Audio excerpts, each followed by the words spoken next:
¿Qué tal, amigas? Pues hoy en el Día Internacional de la Mujer seguimos con estas interesantísimas charlas y bueno, tenemos el gusto de platicar con una maestra, una experta en la materia. Ella es la maestra Marta Rosario Rivera Hernández, directora general de investigaciones especializadas de la Fiscalía General del Estado de Coahuila de Zaragoza, a quien le doy la bienvenida y le agradezco su participación. Y pues bueno, antes de todo les voy a platicar un poquito de su semblanza. Ella es licenciada en Derecho por la Facultad de Jurisprudencia de la Universidad Autónoma de Coahuila, tiene una maestría en Administración Pública y es doctorante en Derecho Penal. La maestra Marta Rosario cuenta con especialidad en Derecho Procesal, Penal y en Psicología y Género en la Procuración de Justicia.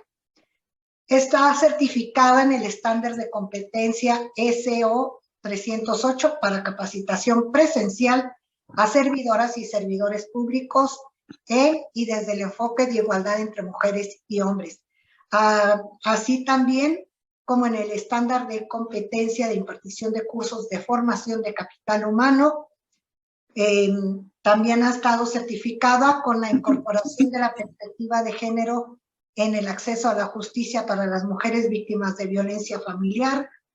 Ella ha participado con la Oficina de las Naciones Unidas contra la Droga y el Delito como especialista en materia de feminicidio, también con la Agencia de Estados Unidos para el Desarrollo Internacional, la USAID, esto en la implementación de programas en beneficio de mujeres, periodistas y defensores de derechos humanos víctimas de delitos.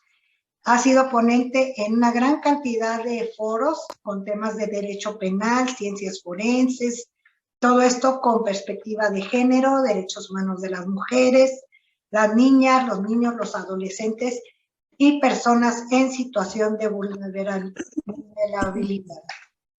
Y bueno, la maestra tiene un amplio currículum, pero desde el año 2016 se desempeña como directora general de investigaciones especializadas, responsable de las unidades de investigación en materia de feminicidios, violencia contra las mujeres, delitos sexuales en agravio de niñas, niños y adolescentes, delitos cometidos en agravio de defensores de derechos humanos y periodistas, y en delitos de odio contra la comunidad LGBT.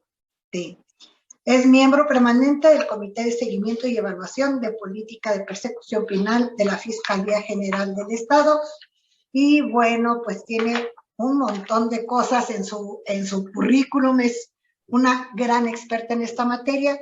Y hoy platicaremos con ella acerca de un tema bien interesante que es la prevención del delito, la participación ciudadana, específicamente hablaremos de temas como violencia familiar, cómo denunciar, etcétera. Bienvenida, maestra. Muchas gracias, buenas tardes a todas y todos. Un gusto, un placer estar aquí. A nombre del fiscal general del Estado, el doctor Gerardo Márquez Guevara, le agradezco mucho el espacio y la oportunidad de poder compartir con la ciudadanía coahuilense un poquito de lo que hacemos en materia de prevención y atención de los delitos de violencia contra las mujeres. Sobre todo, pues bueno, esperando que les sea de mucha utilidad, sobre todo en aquellos casos cuando conocemos qué es la violencia, pero no sabemos cómo atenderla.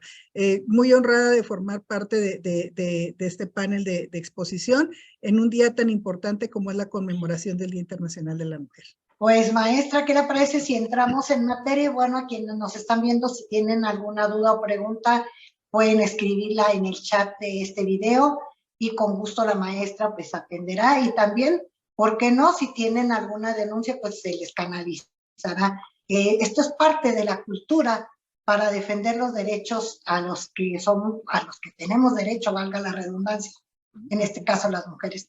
Y pues platíquenos, maestra, ¿cómo distinguimos lo que es la violencia de otro tipo de situaciones? Porque a veces estamos inmersos en esa cuestión y como mujeres pensamos que es lo normal, que está bien que nos traten de tal o cual forma.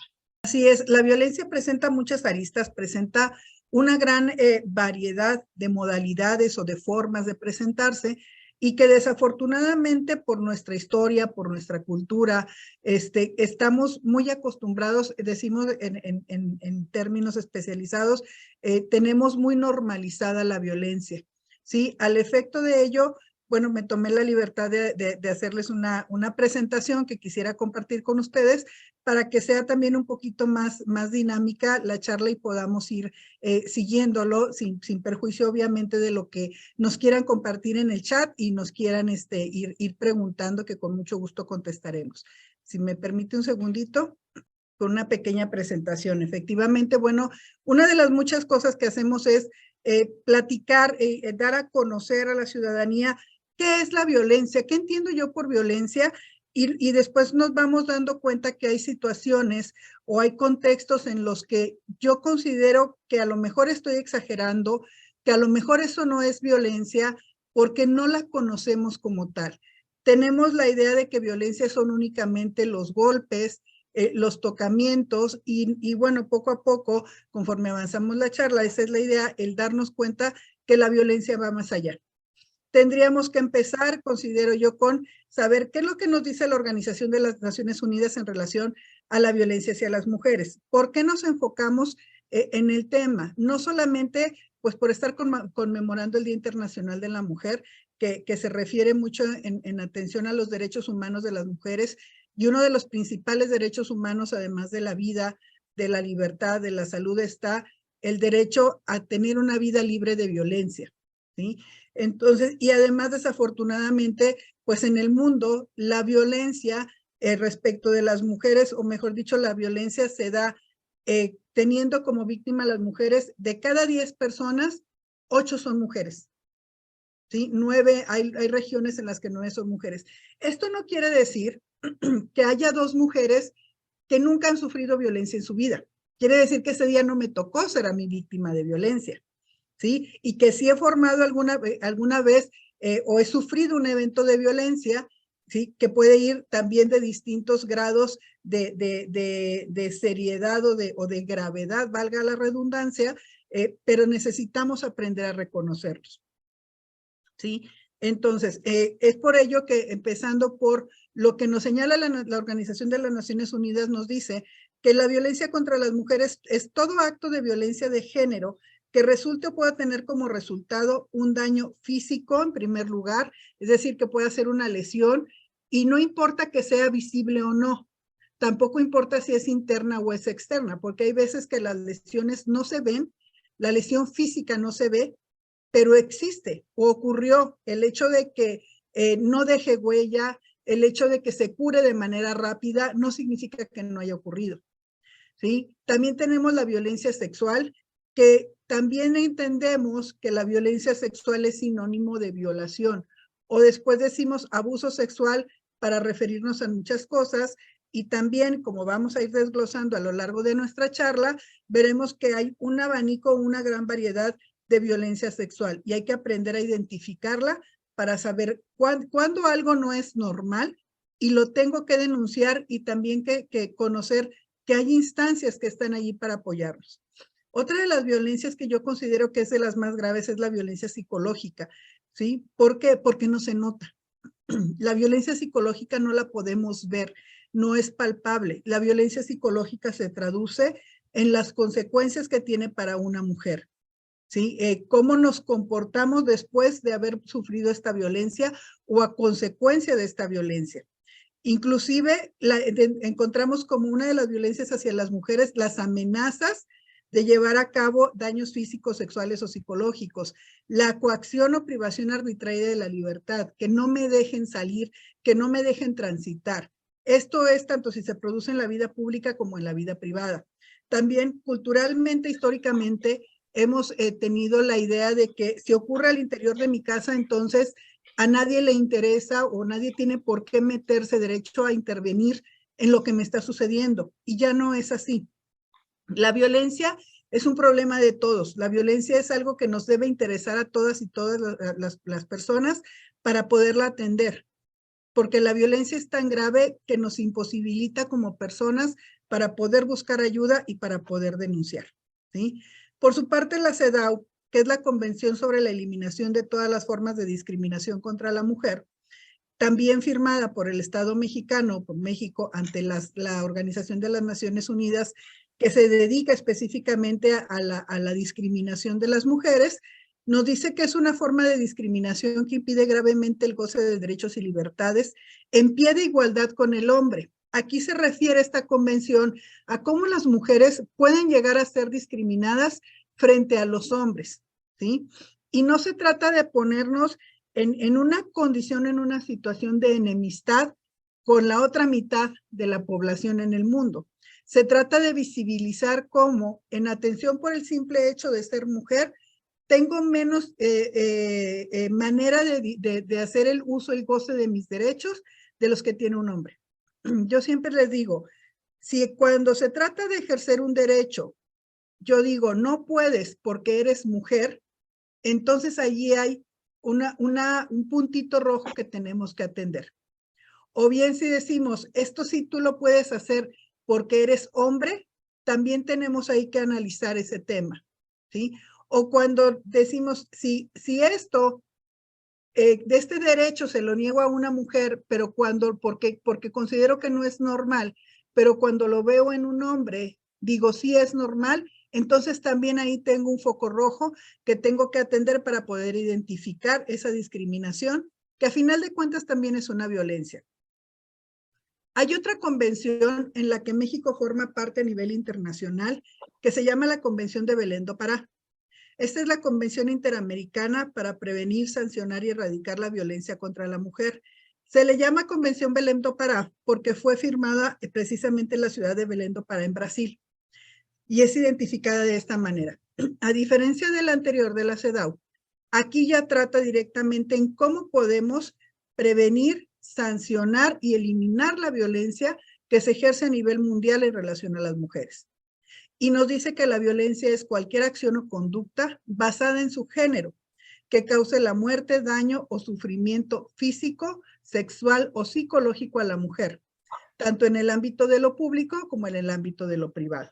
Entonces, si vemos, o si hacemos una comparación, nos damos cuenta que tienen puntos torales o puntos coincidentes en relación a cómo debo considerar la violencia, y es primeramente son acciones o conductas, y cuando hablamos de acciones o conductas pueden ser incluso omisiones. El dejar de hacer algo que finalmente se traduce en una forma de violencia hacia las mujeres. Nos habla de basado en su género.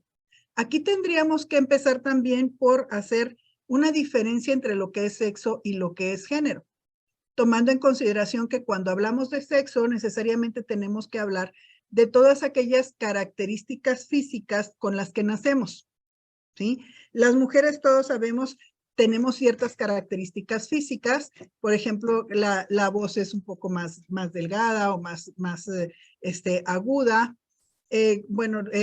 Nuestro desarrollo físico es diferente, ¿sí?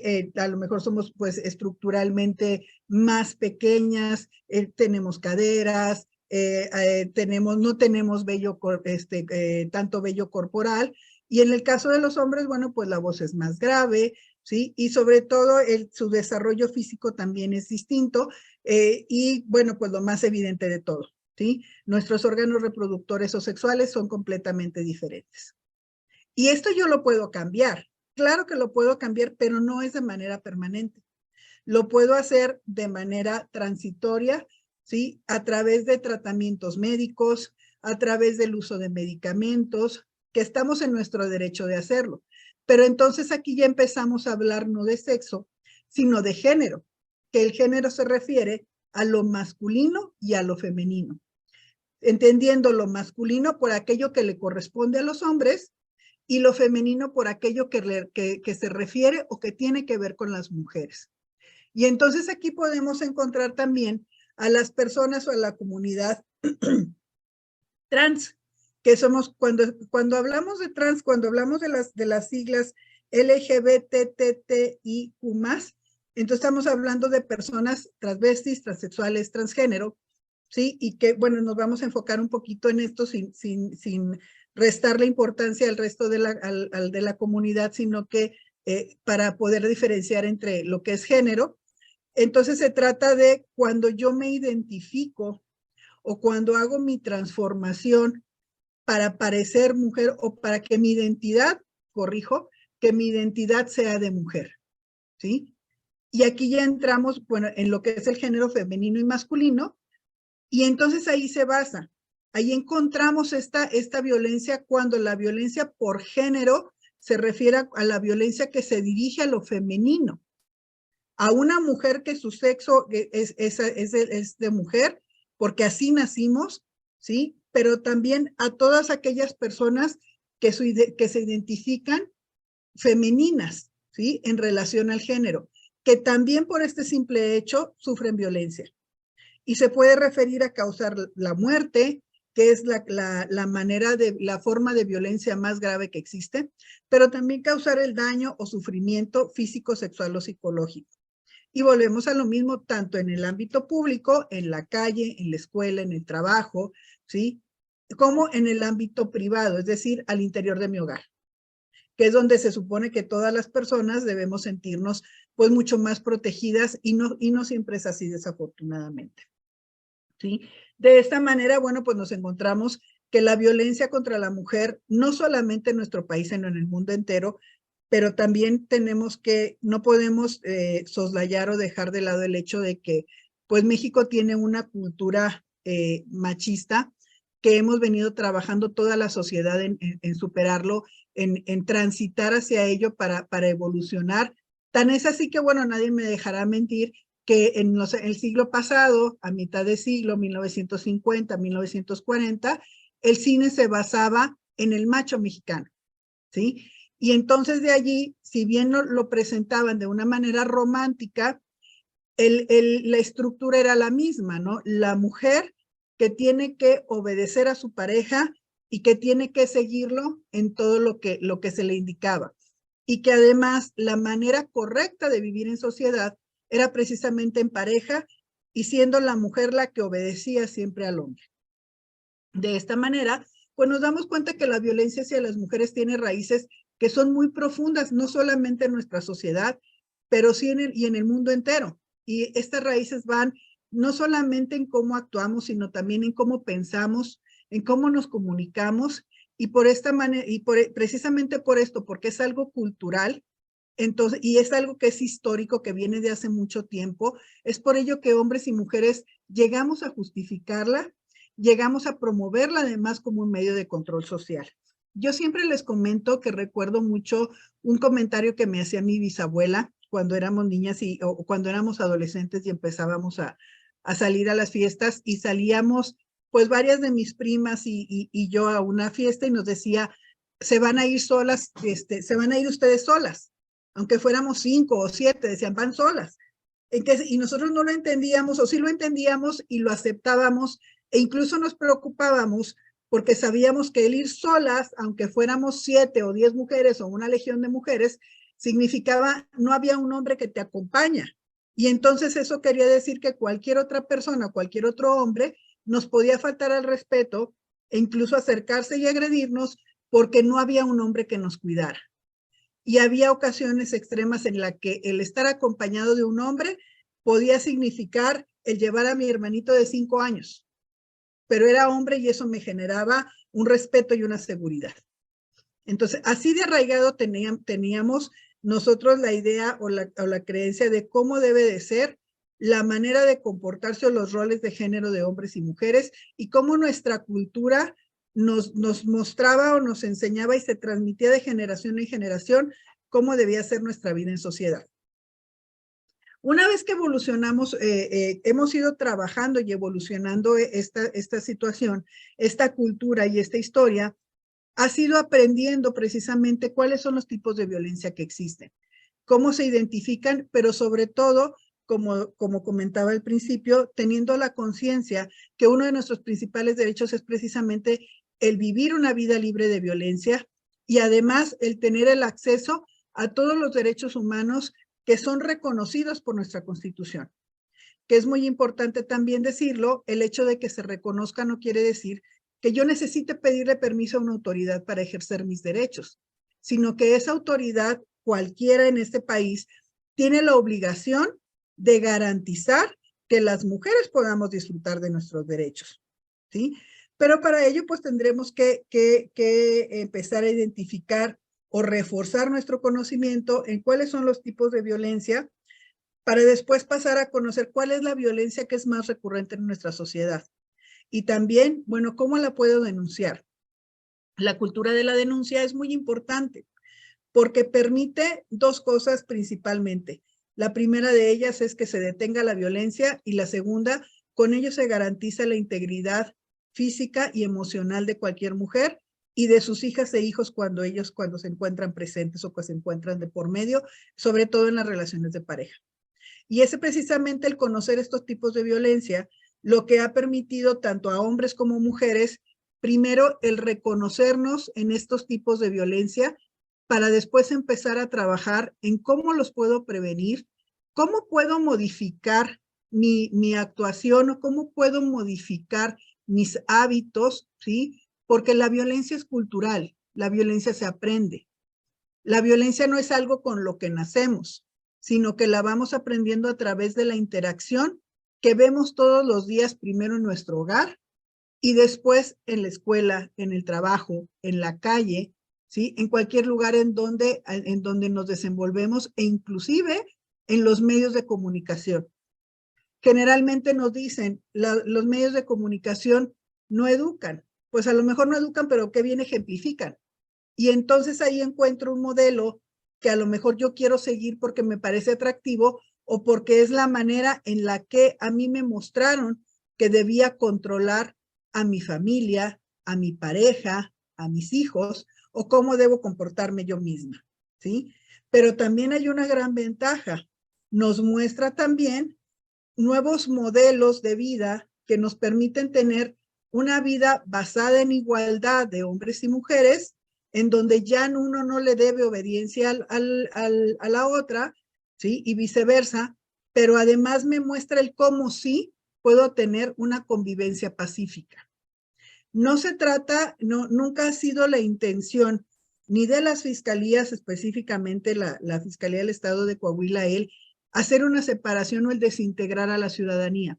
El desintegrar una sociedad no nos lleva a nada. Lo que se busca al dar a conocer estos tipos de violencia es precisamente generar formas pacíficas, porque cuando yo conozco la violencia y logro identificar no solamente la violencia que sufro, sino la violencia que ejerzo, entonces puedo cambiar y puedo buscar un nuevo tipo o un nuevo modelo de convivencia pacífica e igualitaria. Y esto nos permite tener un mejor desarrollo como personas y entonces lograr una mejor calidad de vida, no solamente para nosotras mismas, sino para toda la ciudadanía, para toda la sociedad.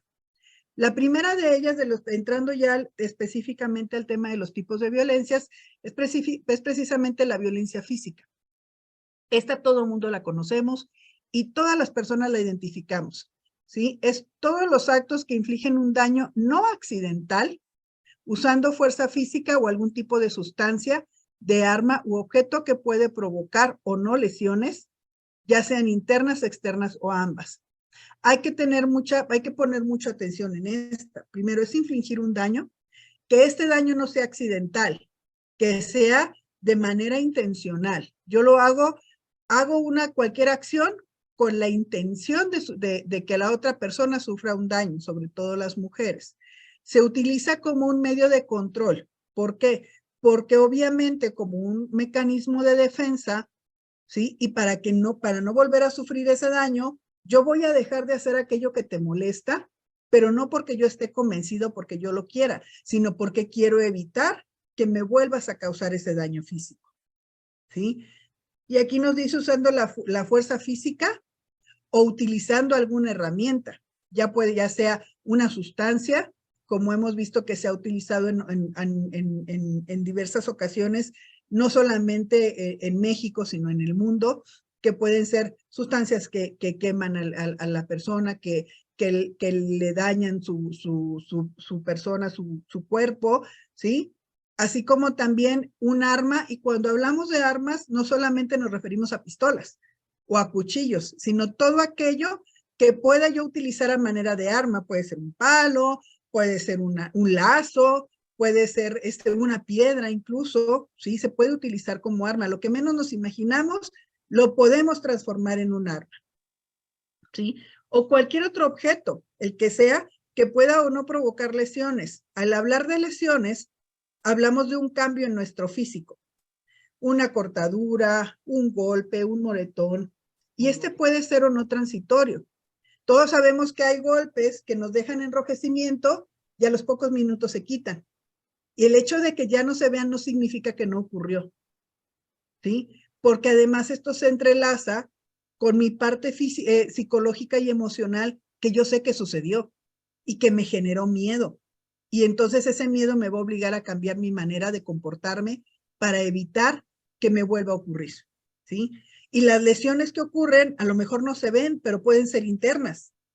Un sangrado interno, alguna cambio dentro de nuestro organismo. Sí, hemos tenido casos en los que hay un desgarro muscular u otras cosas y que no se ven a simple vista, que se necesitan análisis y que hay manera además de determinar que hay una causa y efecto entre el golpe que se haya dado por cualquier instrumento o a través del cuerpo de otra persona, ¿sí? Y la lesión que sufre y que no se nota, ¿sí? Fíjense qué importante es esto, maestra, y ahorita algunas personas preguntan eso, justamente si también las cuestiones como casos de dolores estomacales muy fuertes, alteración en la presión arterial, alteración en los niveles de azúcar, también se pueden considerar como resultado de la violencia. Así es, y ¿sabe qué es lo que puede ser más grave o interesante? Que esos son resultados, los cambios en cuanto a la manera en que funciona mi cuerpo, como lo puede ser una gastritis, una diabetes, que se nos caiga el cabello, que se nos caigan las uñas, que nos salgan ronchas. Todo eso puede ser, sí, como consecuencia de la violencia física. No quiere decir que me pegas y en esa parte me va a pegar, me va a suceder que me salgan ronchas a lo mejor, sino que ese tipo de violencia física conlleva además violencia emocional y psicológica. Y ese estrés, ese cortisol que genera mi cuerpo por el miedo, genera precisamente que se me pueda caer el cabello, que me dé gastritis, que no pueda dormir en las noches, que se generen cambios, por ejemplo, en mi piel, que tenga yo ronchas, pruritos, que me dé mucha comezón, ¿sí? Incluso hay personas que empiezan a comerse el cabello y eso genera un daño muy profundo porque además el cuerpo no puede digerir el cabello humano y entonces empieza a generar una cadena de consecuencias que pueden terminar incluso en el quirófano, con una atención médica de urgencia. Y en los casos mucho más graves, incluso con la muerte. Y es una muerte pues que es lenta con mucho sufrimiento porque no hay causa y efecto inmediato, puede durar años. Hemos tenido o presenciado casos en los cuales las personas se empiezan a deteriorar físicamente, dejan de caminar, dejan de hablar, ¿sí? O dejan de realizar funciones precisamente como una manera de defenderse, de autodefenderse de esta violencia. Y para muchas personas nos puede parecer, y lo decimos, si a mí me pasara yo haría esto, si a mí me pasara yo no me dejaba, yo gritaba, yo no, la realidad es que el miedo tiene una manera muy, no es posible determinar cómo vamos a reaccionar cuando tenemos miedo, hasta que lo vivimos, hasta que lo sufrimos. Y no hay ninguna reacción que cause vergüenza, todas son naturales. Tenemos que aprender a reconocerlas y a asumirlas para poder pedir ayuda de manera posterior. Posterior a que suceda y de inmediata posterior a ese hecho de violencia. No esperar a que ocurra más tiempo. Esa es la importancia de el conocer las violencias, ¿sí?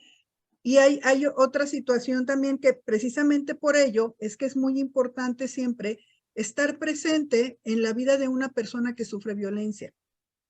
Es muy difícil denunciar una violencia porque genera, entre otras emociones, miedo, genera vergüenza, sobre todo cuando somos personas autosuficientes, personas adultas, y decimos, pues, ¿qué van a pensar de mí, no? O me van a rechazar o me van a juzgar. Y nunca juzgamos, sobre todo cuando acuden con la autoridad. El personal es especializado altamente en conocer precisamente la violencia, las causas y las consecuencias de la misma, porque no podemos juzgar los motivos por los que una persona buscó asistencia en un determinado tiempo o en otro. Y siempre debemos estar presentes para acompañar y poder en un momento dado llevar a cabo todo un proceso de investigación y posteriormente un juicio para poder sancionar esta violencia, ¿sí? Y entonces, otra de las violencias que encontramos, y es precisamente aquí donde caen estos ejemplos que nos preguntan, es en la violencia psicológica. ¿Por qué? Porque daña la estabilidad mental de cualquier persona. Y puede consistir en negligencia, abandono, descuido reiterado, celotipia, que es cuando nos celan por cualquier cosa o nos celan mucho, y que además los medios de comunicación, las películas románticas, las novelas, nos han enseñado que es una forma de amor, pero es un amor que nos daña, ¿sí? Los insultos, las humillaciones, la devaluación, la marginación, la infidelidad es violencia psicológica. Las comparaciones destructivas, cuando nos dicen que otra persona es mejor que nosotros o que hace mejor las cosas de lo que las hacemos nosotros, el rechazo, la restricción a la autodeterminación.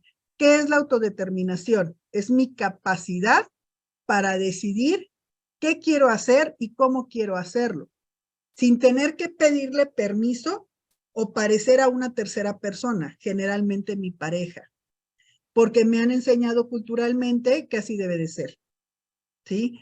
Las amenazas incluso de todo ello, y esto conllevan a que la víctima pueda tener depresión, aislamiento, ¿sí? Devaluación de su autoestima, o incluso hay casos en los que llegamos al suicidio, que hemos encontrado casos de suicidio, ¿sí? ¿Por qué?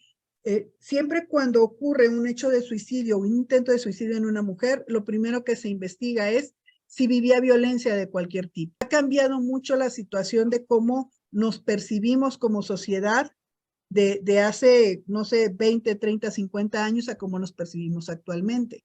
Porque además en la actualidad tenemos una competitividad entre nuestros pares, sobre todo cuando somos mujeres con mujeres, mujeres con hombres, ¿sí? Hombres con mujeres, y entonces esto nos lleva también a que se evalúe nuestra autoestima, ya que lleva mucha violencia psicológica.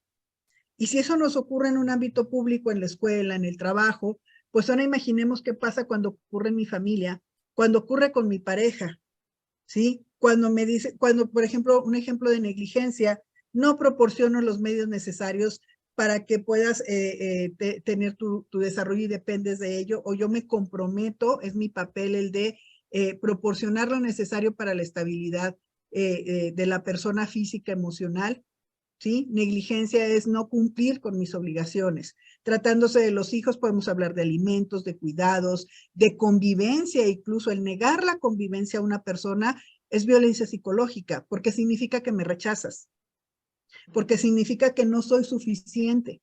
Y los seres humanos necesitamos el sentimiento de pertenencia y de afecto para podernos desarrollar de manera plena, ¿sí? El abandono, a veces el abandono todos pensamos que es, todas las personas pensamos que es, me dejas allí, no hay nadie que me cuide. No, el abandono es incluso estar allí, pero te ignoro y no te pongo atención.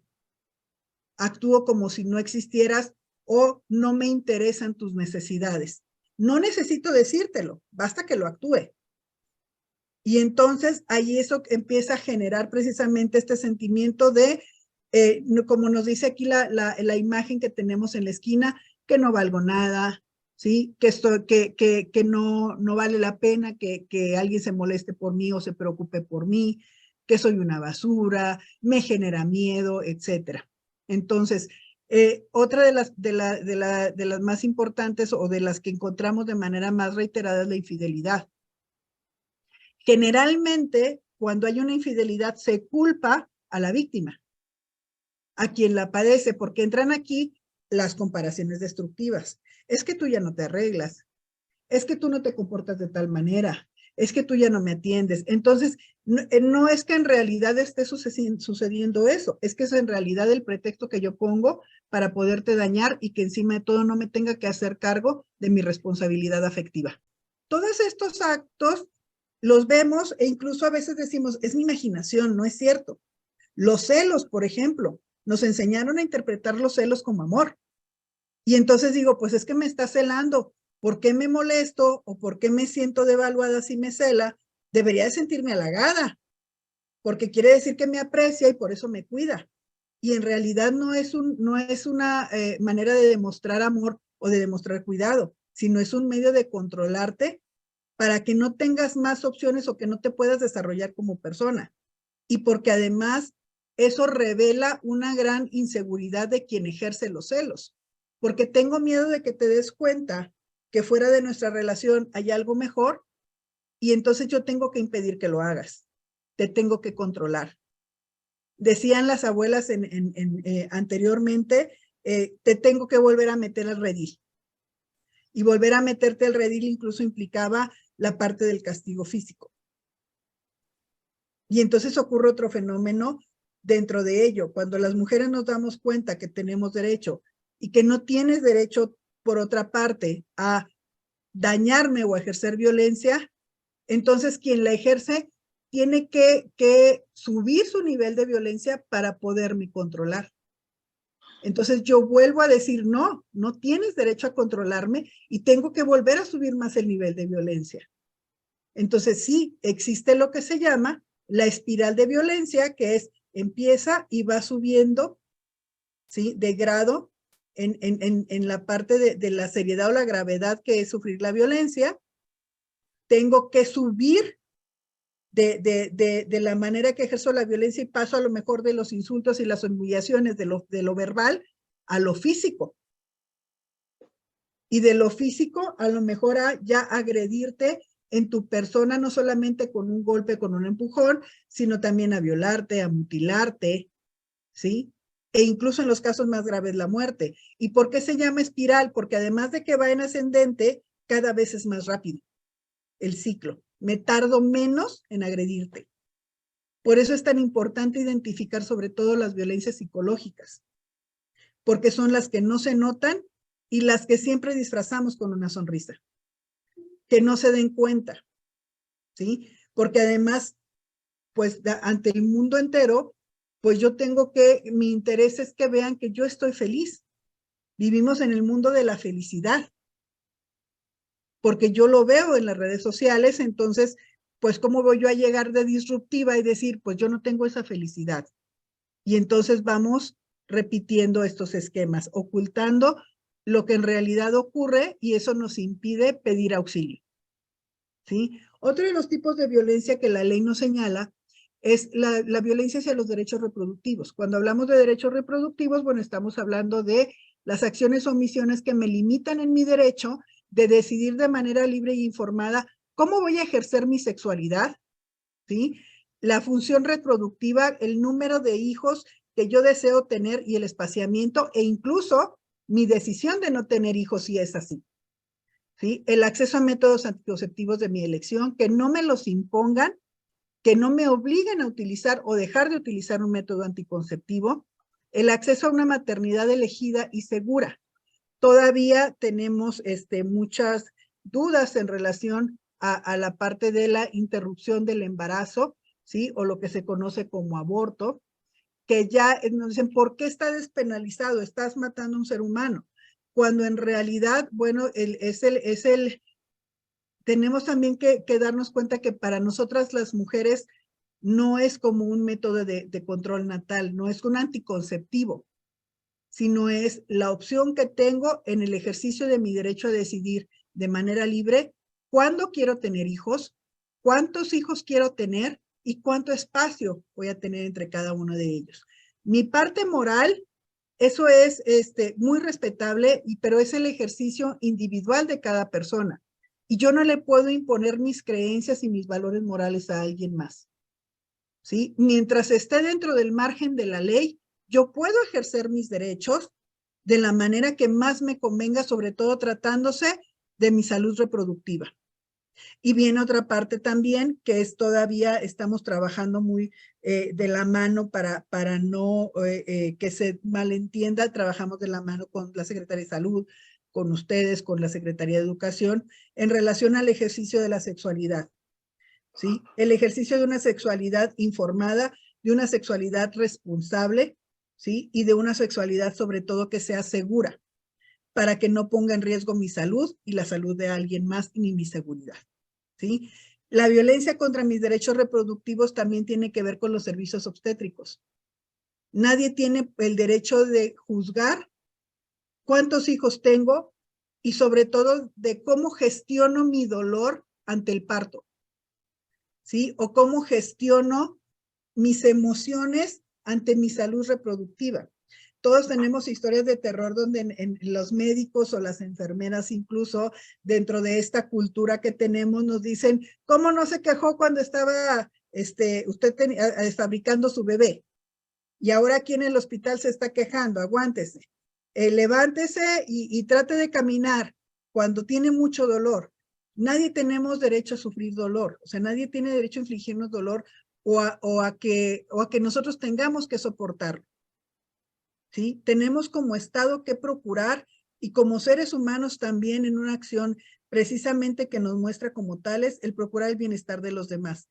Y podemos, ¿sí? Cumplir con todas nuestras funciones sin dolor y que se vuelva una buena experiencia. Incluso hay estudios, estudios científicos en donde se comprueba o se acredita que la gestación en situación de estrés genera seres humanos más propensos al estrés, porque se transmite a través de los genes. Y decíamos por eso, y cuando las abuelitas nos dicen, eres malgeniuda porque tu papá o tu mamá es malgeniudo, sí es cierto, sí se transmite, porque lo que se hace una gestación a través del cortisol, que es la hormona del estrés, en una situación de estrés. Y eso lo pueden encontrar en una plática en YouTube que se llama las causas y las consecuencias de la violencia en nuestro cuerpo, ¿sí? Y entonces es muy interesante el conocer este tipo. La violencia patrimonial y económica es otro de los tipos de violencia que sí se ven, pero lo tenemos muy normalizado. La violencia patrimonial es cuando otra persona impide que yo pueda tener acceso a mis documentos, a mis bienes, a mis valores, ¿sí? Dedicados a satisfacer mis necesidades. Todo aquello que no tenga que ver con dinero, pero que esté evaluado en dinero. Si yo soy dueña de una casa, de un terreno, mis posesiones personales desde mi celular, a lo mejor hasta mi ropa, ¿sí?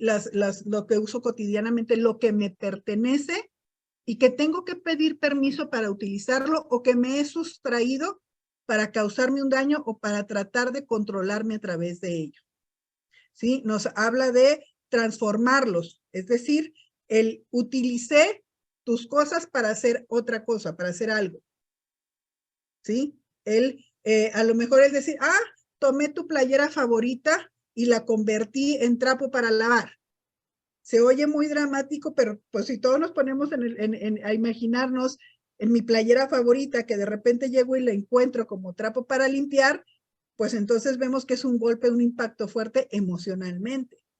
Entonces nos traducimos y nos vamos a las violencias que no se notan, ¿sí? La sustracción, te las quito. La destrucción, ¿sí? Las rompo, las quemo, las quiebro, ¿sí? La sustracción incluso implica el regalársela a alguien más. La retención o la distracción de objetos quiere decir que me las quedo y te impido que las puedas acceder, sobre todo cuando se tratan de aquellos bienes que necesitamos para hacer nuestro trabajo. A veces nuestro trabajo es físico, pensemos en alguien que se dedica a poner uñas, que se dedica a maquillar, que se dedica a cortar cabello, es muy fácil sustraer esas herramientas de trabajo y no me las da y me condiciona, si no haces esto no te las doy. Entonces me estás impidiendo además que yo tenga el acceso a mi medio de subsistencia, a mi trabajo, ¿sí?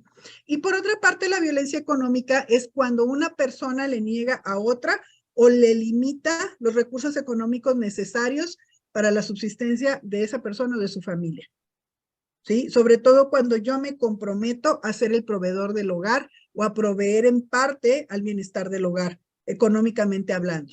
Es decir, cuando me comprometo a entregar parte de mis ganancias para solventar las necesidades económicas. ¿Sí? No te doy dinero, no cumplo pensiones alimenticias, te doy el dinero incompleto, ¿sí? Lo restrinjo, e incluso el engañar en relación a los ingresos económicos de una persona cuando esto afecta a la pareja o afecta a la supervivencia de la familia o a su bienestar, también tiene que ver con violencia económica, ¿sí? El quitarle a una mujer sus ganancias para poderla controlar o para aparentar que soy yo quien lo maneja y quien lo gana, ¿sí? Entonces es importante identificarlo. Por su parte tenemos también otro tipo de violencia que es la violencia sexual, que es todo acto sexual o la tentativa de consumarlo. Aquí hablamos de consumarlo bajo coacción, es decir, de manera obligada. ¿A qué nos referimos? Al acoso sexual. El acoso sexual es cuando, desde cuando me chiflan en la calle, los piropos, los mal llamados piropos, que son piropos únicamente cuando yo los acepto, pero no cuando me los imponen. Si a mí mi pareja me dice palabras que me halagan, entonces es un piropo. Pero si un desconocido o una persona con la que yo no tengo ese tipo de relación o de intimidad lo hace, pues entonces ahí hay un acoso o un hostigamiento. Pues encontramos un abuso sexual, que es cuando hay tocamientos sin necesidad de llegar a una violación, es decir, nada más cuando tocan tu cuerpo sin tu autorización, y no tiene que ser necesariamente un tocamiento en órganos sexuales, ¿sí? Puede ser hasta un tocamiento, el invadir mi espacio personal, el tocarme incluso en el hombro sin que yo lo desee, el que otra persona se nos acerque y nos toque, es un acto de transgresión a nuestra persona. Si lo hace sin nuestra autorización, entonces está cayendo incluso puede ser un acoso, un hostigamiento o un abuso sexual. Comentarios sexuales no deseados, el comercializar o el dar a conocer mi imagen, ¿sí? De manera sexualizada, o las imágenes íntimas, lo que conocemos como la ley Olimpia, es también violencia sexual, ¿sí? O utilizar la sexualidad de una mujer de cualquier otra manera para poderla denigrar o para poderla controlar. Es muy común las amenazas de si me dejas, si me denuncias, ¿sí? Si haces si no cumples mis condiciones o lo que yo quiero, entonces voy a publicar tus imágenes o tus videos o aquello que compartiste conmigo en una situación de mucha confianza y de intimidad. Eso también es violencia sexual y lo tenemos que aprender a conocer para poderlo denunciar, para poderlo identificar y entonces buscar ayuda. No, si tengo alguna duda, tengo esta herramienta que es muy interesante y la creó el Instituto Politécnico Nacional, que se llama violentómetro. Si se fijan, está establecido a forma de una regla métrica que viene hasta el 30 centímetros y viene del 0 al 30 incluso por colores.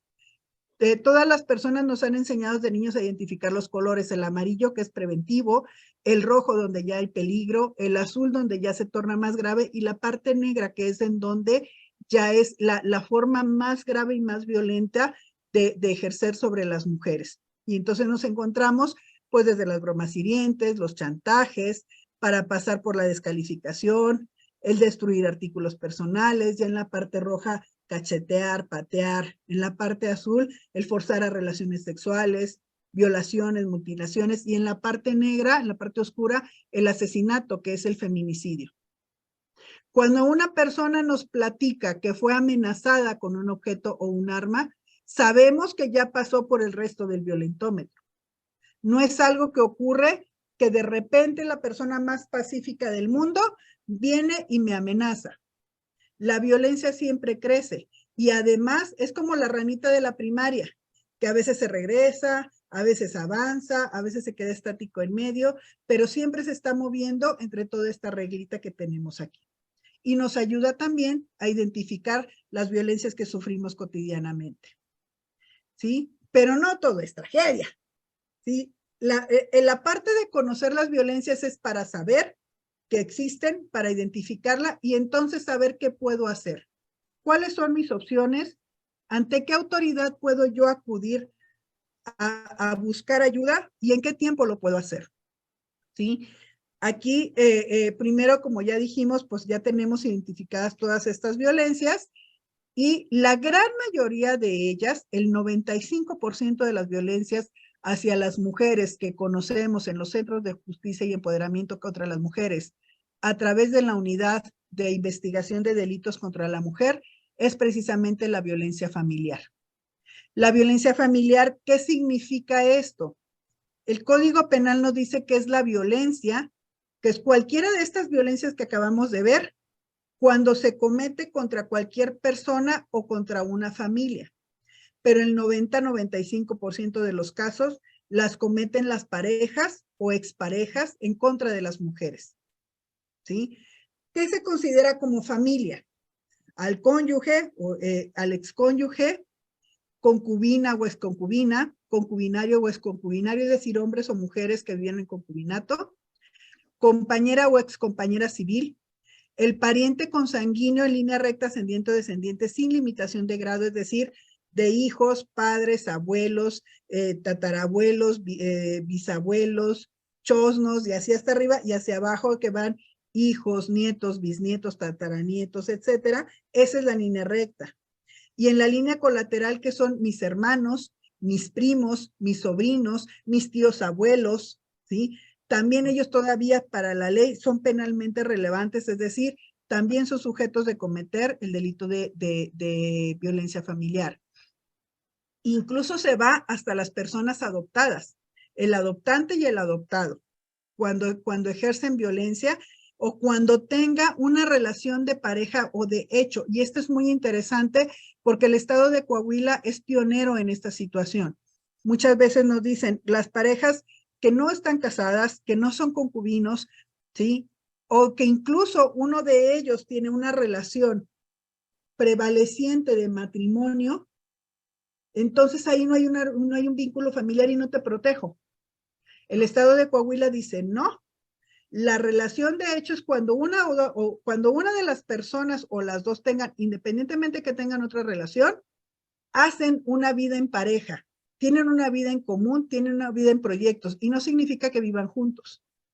Significa que se comportan como pareja de manera cotidiana, aunque no lo hagan de manera social, es decir, aunque la gente no se dé cuenta, aunque lo hagan de manera oculta. Esas son las parejas de hecho, ¿sí? En contra de mis parientes, ¿sí? O incluso cuando una persona esté sujeta a la custodia, guarda, protección, educación o cuidado del sujeto activo, independientemente de que se produzcan o no lesiones. ¿Qué significa?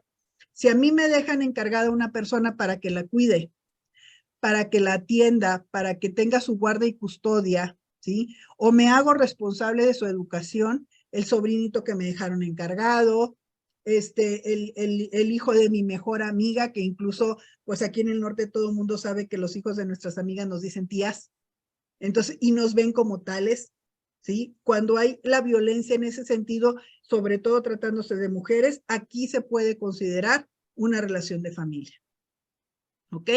Y hay sanciones. ¿Cuáles son estas sanciones? Va desde los 6 meses a los 6 años de prisión, ¿sí? Y la pérdida de los derechos que tenga respecto de la víctima, incluidos los de carácter sucesorio. Es decir, si es mi esposo, no va a poder heredar,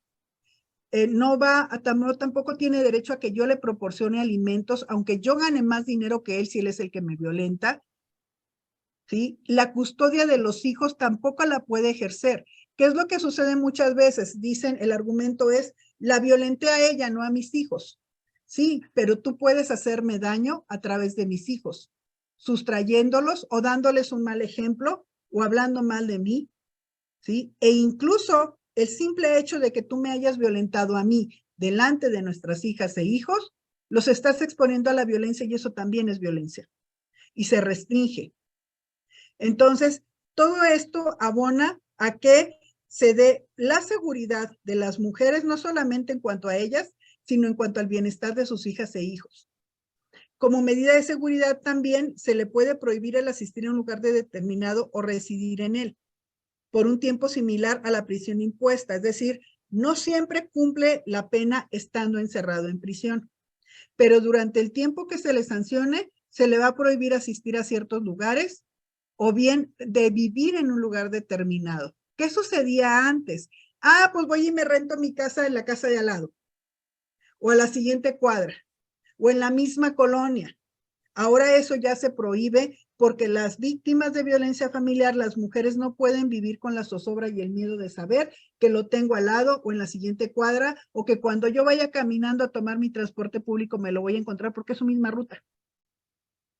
Tenemos que proteger eso también. ¿Dónde denuncio? Ahora sí, como decían también las abuelas, el remedio y el trapito, ¿sí? En el estado de Coahuila contamos dentro de la Fiscalía General con agentes del Ministerio Público, policías, peritos, médicos y psicólogos especializados en derechos humanos de las mujeres y en perspectiva de género. Quiere decir que se da un trato diferenciado, ¿sí?, con la sensibilidad necesaria para comprender la violencia que se ejerce hacia las mujeres y la perspectiva de género. ¿Qué es la perspectiva de género?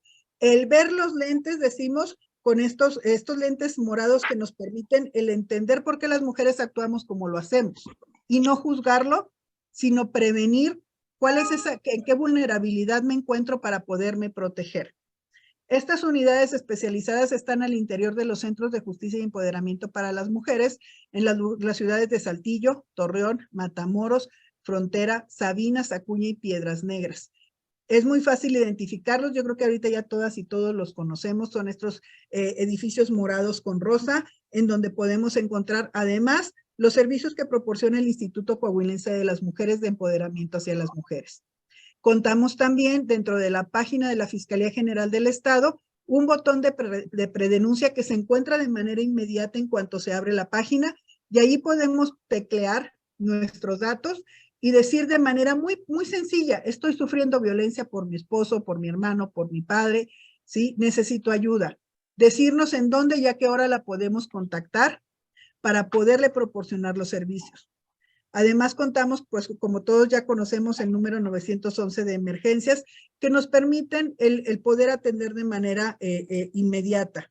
Pero sobre todo, y una gran novedad en los que somos pioneros el estado de Coahuila, es los juzgados especializados en violencia familiar, donde el juez penal actúa también dentro del ámbito familiar, y trabajamos de la mano con los centros de justicia y empoderamiento para las mujeres en el área de asesoría jurídica, para no solamente el llevarlo ante la justicia penal, sino que al mismo tiempo en el ámbito familiar se puedan decidir acerca de la custodia, de los alimentos y del lugar donde van a residir la mujer, sus hijas y sus hijos.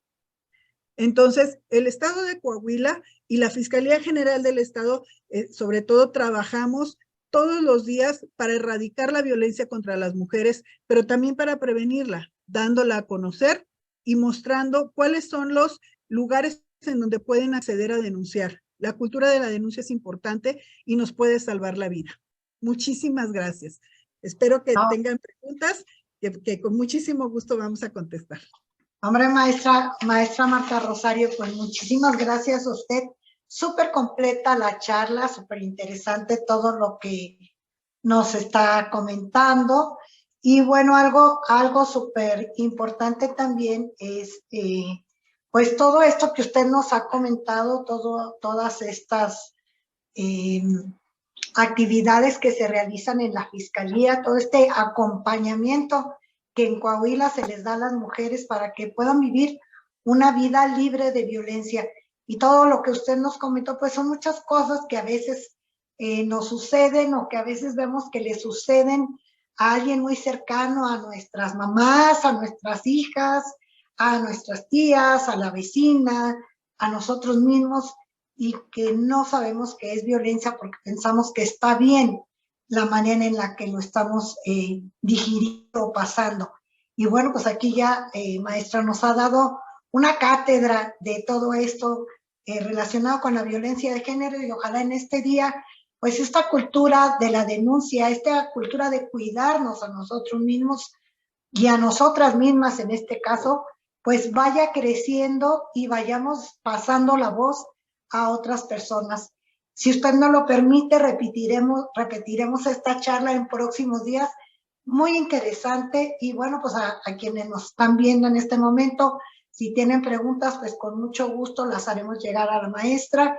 Y si usted es víctima de violencia en cualquiera de estas acciones que ya nos comentaron, no dude en denunciarlo. Algo bien importante es que las denuncias son personales, nadie más se va a enterar. Tengan la plena seguridad de que cuando ustedes van a denunciar, nadie más se va a enterar. Y creo que esto es parte fundamental de una denuncia.